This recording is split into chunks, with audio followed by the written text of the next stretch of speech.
Hey everybody, Jen here, and it is Tuesday about 2 p.m. on October 8th, 2024. We're about a day and a half from when Hurricane Milton is expected to make landfall in my area. At this point, if nothing changes, it looks like we are planning to stay. I know you're like, that's nuts.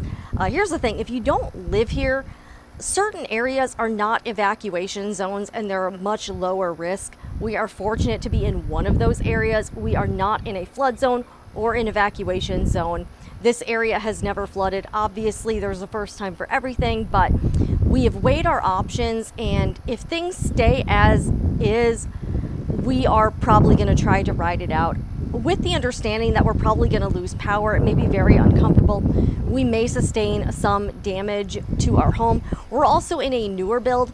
So I want to be clear, when you see all of those dramatic pictures on the news, those properties are usually, one, near the water, and two, a lot of the time they are older buildings built before the current building code standards. So it looks like most of our neighborhood is actually staying. And you're like, that is like, why? But a lot of people would feel more comfortable doing this. So we are still monitoring everything, and as long as it stays, I think a Cat 3 or lower on landfall, our plans are probably not going to change.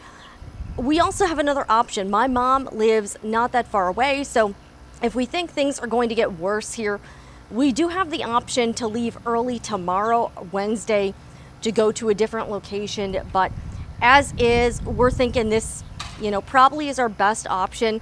A lot of gas stations are out of gas. Traffic is horrendous. We were driving around a little earlier because we had something to do. A couple things I noticed. All right, one, there's still a lot of debris on the roads from Hurricane Helene. Lots of tree branches, lots of tree trunks, all kinds of stuff that unfortunately our county has not had a chance to pick up yet. Now I know they're trying very hard to get this accomplished because they realize that's a big threat. Traffic was lighter than normal. There were still cars on the road, but it's lighter than usual. There was kind of an eerie vibe in there. I'm not really sure how to describe it, but we saw a lot of windows boarded up, large buildings, and we saw a lot of cars in shopping centers, I guess, trying to pick up some last minute supplies. We are well stocked. We also are on the younger side. We don't have any kids.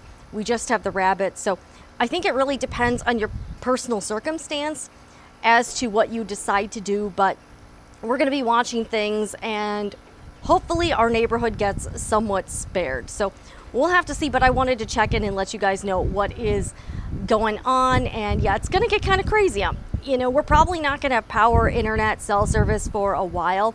We are doing what we can to prepare. We have supplies, and both my husband and I are healthy. So hopefully things work out for the best. But I'm going to show you guys some of our supplies and whatnot, and I'll try to keep you posted if I can. All right, stay safe, friends.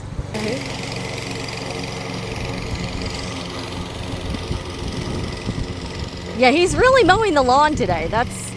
I don't know. All right, here we go.